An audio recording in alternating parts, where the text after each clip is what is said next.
Bonsoir. Donc, je vais faire les remerciements. Hein. J'espère que vous avez été nourris par cette journée.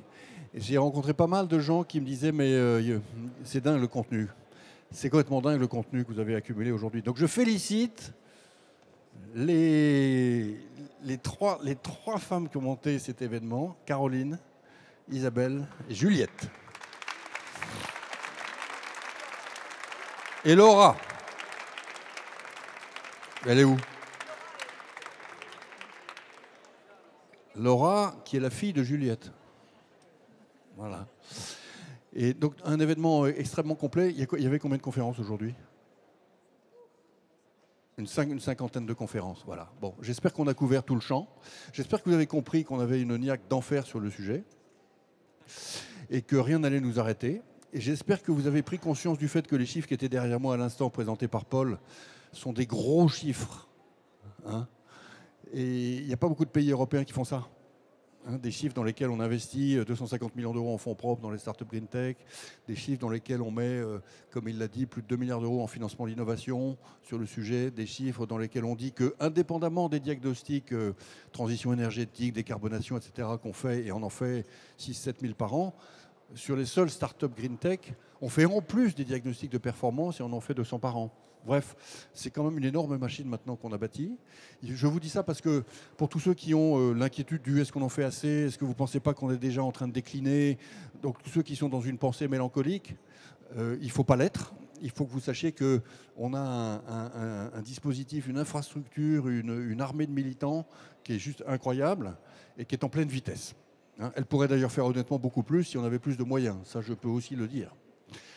Je peux aussi vous dire que pour ceux qui sont au comité exécutif comme Paul, moi et d'autres ici représentés, on se bat comme des chiens pour aller chercher la ressource. Hein. Bon, il y a des années où on a plus de chance que d'autres. En ce moment, c'est particulièrement difficile. En ce moment, les contraintes budgétaires sont ce qu'elles sont. Voilà, ça, il faut que vous le sachiez. Donc, on ira de plus en plus demander aux entreprises privées de nous accompagner dans nos démarches. Certaines sont ici peut-être en train de m'entendre. C'est une manière pour moi juste de répéter ce que je leur ai déjà dit.